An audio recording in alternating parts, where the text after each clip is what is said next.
Okay, let's start with something pretty remarkable. Japan, right? They have over 90,000 people living past 100 right now. Hmm.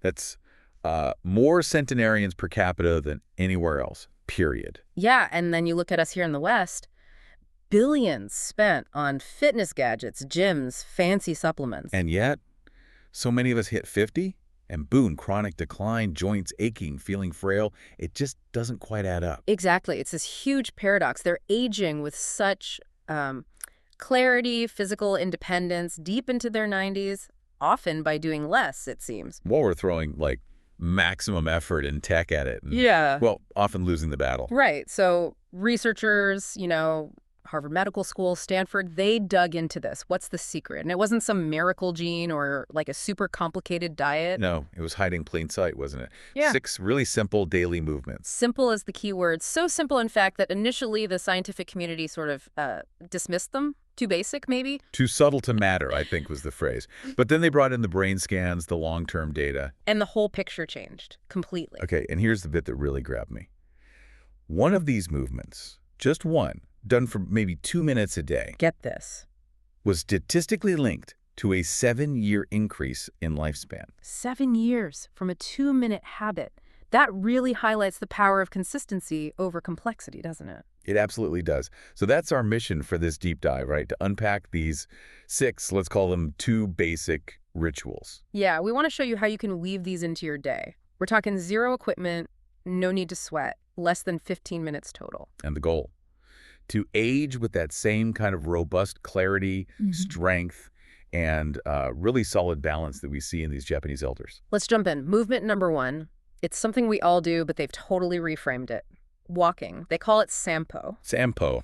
Okay. Right? And when we say Sampo, forget power walking or chasing 10,000 steps to burn calories. That's not the point here. So what is it then? It's slow, quiet, mindful walking, often done first thing in the morning, maybe at half your usual walking speed. Yeah, speed. Okay. Deliberate, calm, and crucially, it's paired with a very specific breathing rhythm. You breathe in for 2 steps. Inhale 2 steps. Hold your breath gently for 2 steps. Hold 2 steps. And then exhale slowly, really deliberately for 4 steps. In 2, hold 2, out 4. Yeah.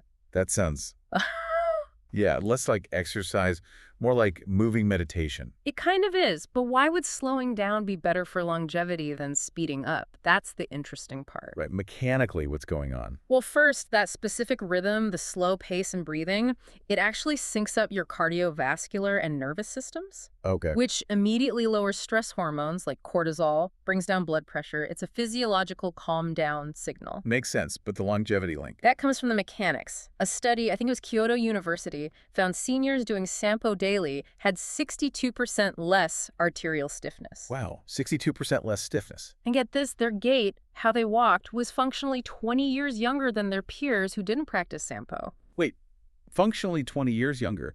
What does that actually feel like or look like for someone? It means their stride was longer, they were more stable, their walking speed was like someone 2 decades younger. And the reason is fascinating. Go on. Walking that slowly forces your foot to fully connect with the ground. You have to roll properly, heel through the arch, push off the toe. You can't cheat it by just sort of shuffling along quickly. Exactly. And that activates all summer 3 joints in each foot. That subtle, repeated, precise input travels right up to the brain, basically retraining your balance system. And balance is one of the first things to decline with age, often without us even noticing, right? Precisely. It deteriorates silently. Sampo actively counteracts that. So it's tuning the body through precision, not just brute force or speed. Okay, so the tip here seems pretty straightforward. Yeah, start with 10 minutes, and if you can, try it on natural ground. Grass, dirt, sand. Why natural terrain? It makes your foot and leg muscles work even harder, adapt more, better engagement than just flat concrete. Okay, Sampo, slow, mindful walking. Got it. What's number 2? If Sampo is about individual precision, movement number 2 is more about collective fluidity. It's called radio Taiso. Ah, radio Taiso. I've heard of this. Isn't this the thing where, like, the whole country moves together in the morning? Pretty much. Every single morning, 6:30 a.m., this simple, gentle piano tune plays on national radio all across Japan. And that's the cue. That's the cue. Millions of people, kids before school, workers on break, grandparents in the park, they stop and do this synchronized routine. How long is it? Just 3 minutes and 15 seconds. It's a sequence of 13 gentle stretches. It was actually designed way back in 1928. Wow, it's been around a long time. A very long time. And it's crucial to understand it's not a hardcore workout. It's rhythmic, flowing. Think of it like a super simplified, graceful Tai Chi. So what kind of movements? Gentle arm circles, easy bends, side stretches, knee lifts. Nothing strenuous, but the impact. Tell me about the impact. Okay, a big study looked at over 8,000 seniors. Those who did radio Taiso daily, 40% fewer falls. 40%, that's huge. And 55% less chronic back pain. Plus, they maintained full range of motion in their big joints, hips, shoulders well into their 80s. From just 3 minutes of gentle stretching, there must be a key mechanism at play. There is. It's all about lubricating the joints. Lubricating? How? The continuous rhythmic motion, especially those large circles and bends, stimulates the production and circulation of synovial fluid. Synovial fluid, that's like the body's natural joint oil. Exactly. WD-40 for your joints. If you don't regularly take your joints through their full range, that fluid gets thick, stagnant. Stiffness sets in fast, especially after 50. So radio Taiso is like a daily oil change for your joints. That's a great way to put it. 3 minutes of proactive lubrication prevents years, maybe decades, of accumulated stiffness. I like that idea. Turning on the body's oil pump first thing. The source mentioned doing it right after waking up. Yeah, that's supposedly when growth hormone levels are highest and muscles are particularly receptive to gentle movement. Good timing. Okay, so we have Sampo for balance and calm, radio Taiso for fluidity. What's next? Number 3 takes us into territory that tests your real functional independence. The deep squat rest. Yeah, the deep squat. This is one I know I struggle with. And you're right, it feels like a posture we've completely lost in the West. Totally. Go to a park in Tokyo, you'll see elders, 70s, 80s, just resting comfortably in a deep squat, heels flat on the ground, back pretty straight.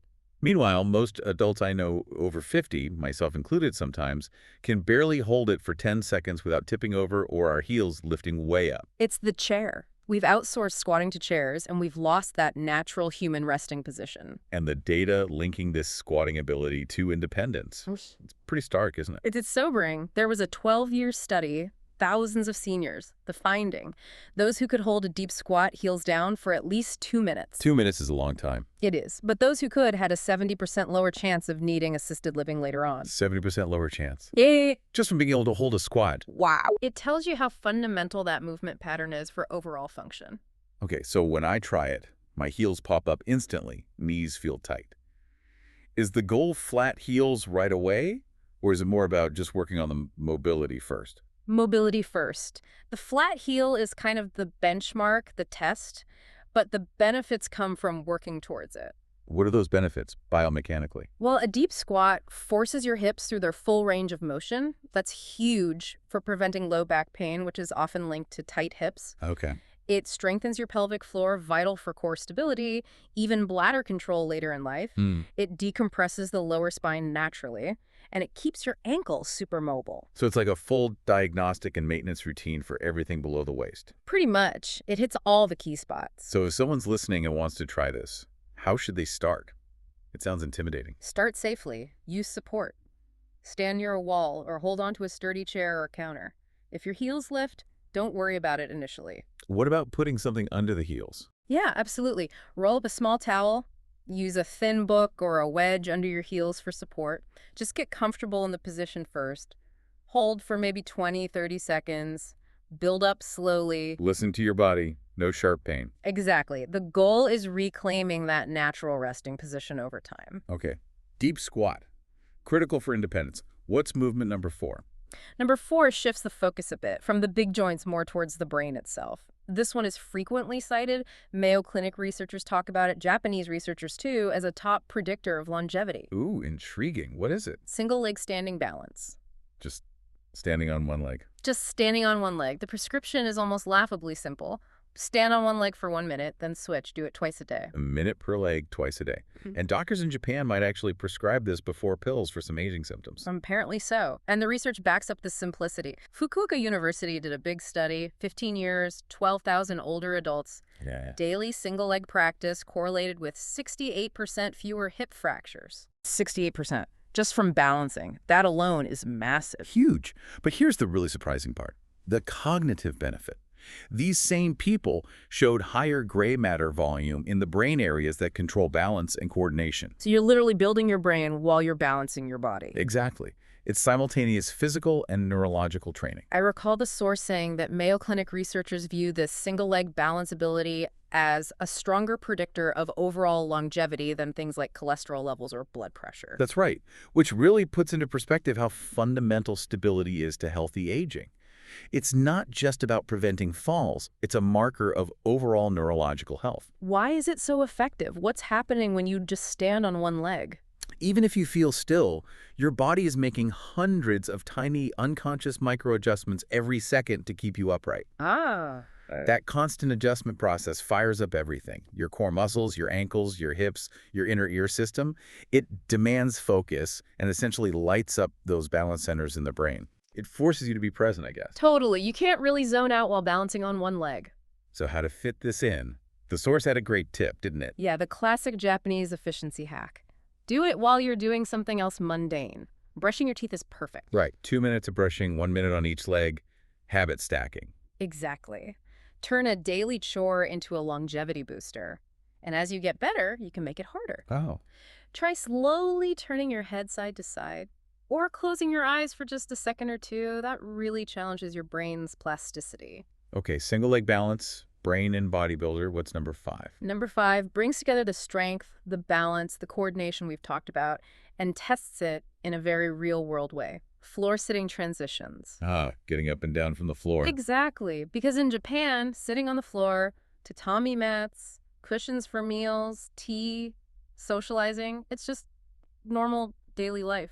So they're naturally going from standing to floor level and back up again dozens of times a day without even thinking about it. Right. Whereas for many of us in share-centric cultures, that simple act of getting up off the floor becomes difficult, then daunting, Yeah. then maybe impossible. And you're saying this transition is actually a really accurate gauge of functional aging. Maybe the most accurate, humble test.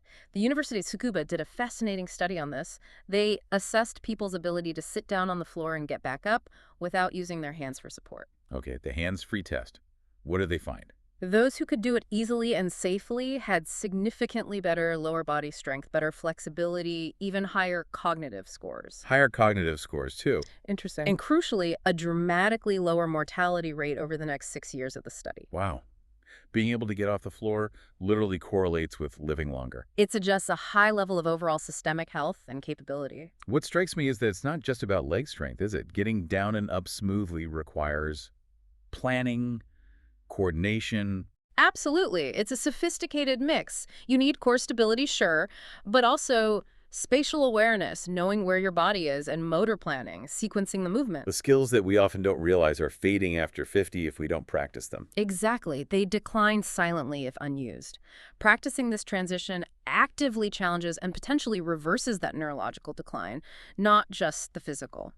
So how should someone start practicing this if they find it difficult? Maybe they haven't sat on the floor in years. Don't just drop straight down. Use support. Start perhaps by lowering yourself to a kneeling position first, maybe using a chair or a low stool nearby for balance. Okay, break it down. Then practice rising from kneeling. Use a cushion or do it on carpet or a yoga mat for comfort. The key is gradual practice. The ultimate goal is independence. Being able to get up if you happen to fall, or just being able to play with grandkids on the floor. Right, exactly. Staying able to get off the floor on your own terms is huge for maintaining quality of life. Okay, floor transitions. Powerful stuff. That brings us to number 6. And this is the one linked to that big lifespan increase. This is it. The simple 2-minute movement associated with a potential 7-year boost in lifespan. It's called the towel twist. The towel twist. Okay, the big reveal. The Japanese name is Tanugi Hibiki, right? Towel echo or towel twist. That's the one. And interestingly, many Japanese centenarians apparently point to this specific ritual as their #1 secret weapon. For staying strong, mobile, and sharp. Strong, mobile, and cognitively focused well into their 90s. Okay, tell us exactly how to do it. It sounds simple, but the details must matter. They do. Precision and tension are key. You take a regular hand towel. Just a normal towel. Yep. Hold it horizontally out in front of you at about shoulder height, arms mostly straight. Now here's the important part. Pull your hands outward like you're trying to stretch the towel. Maintain that constant outward tension. Okay, holding the towel, pulling outwards. Keep that tension. Now, slowly twist your torso to one side, and this is critical. Keep your hips facing forward as much as possible. Don't let them rotate with your shoulders. Ah, so it's pure spinal rotation against resistance. Exactly. Hold that twisted position, maintaining the outward pull for about 3 seconds. Feel the tension in your core and back. Hold for 3. Then slowly return to the center, still pulling outwards on the towel. Then twist to the other side. Same thing, hips forward, hold 3 seconds, return to center. How many repetitions? Just keep repeating side to side, smoothly, maintaining that tension for about 2 minutes total. That sustained isometric pull while twisting, that must be hitting deep muscles we usually miss. It absolutely activates the deep core stabilizers, the multifidus muscles along the spine, muscles that typical crunches or even gym machines often ignore. But the brain effect is maybe even more impressive. What happens in the brain? Brain imaging studies show that this combination of tension and counter-rotation activates both hemispheres of the brain simultaneously. Both sides at once. What does that do? It seems to rapidly enhance coordination between the left and right sides of the body, improve memory recall, and even sharpen physical reaction times. Wow. So it's a brain synchronizer as well as a core activator. You could say that.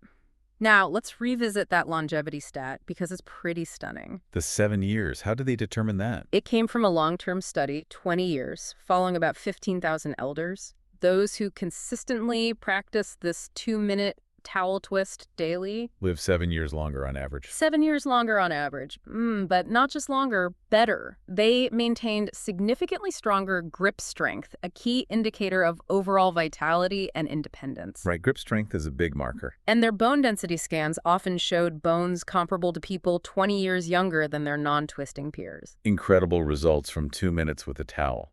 What's the best way to incorporate this one? Their recommendation is often to bookend your day with it. Do it first thing in the morning. It's a great way to wake up and activate the whole torso and brain. And then again before bed. Yeah, maybe a gentler version before bed.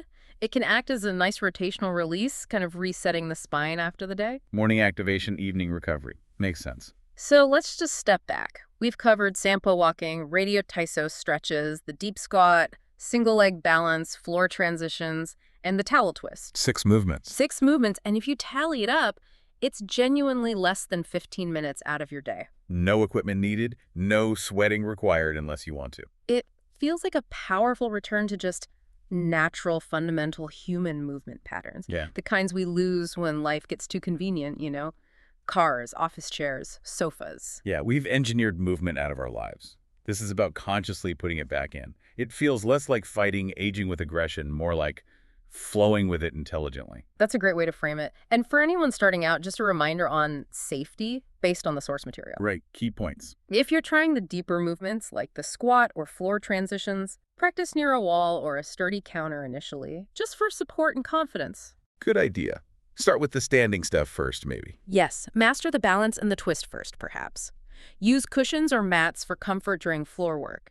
And the golden rule, listen to your body.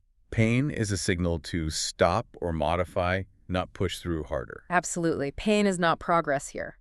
But the final thought, the one we really want to leave you with, circles back to that initial paradox. The Japanese elders. They aren't doing these things obsessively because they want to live forever. That's not really the point. What is the point then? They do them because they want to live well. They want to stay clear-headed, strong, agile, fiercely independent for every single day they have. It's about quality of life sustained over a long life. Living well, not just long. Exactly.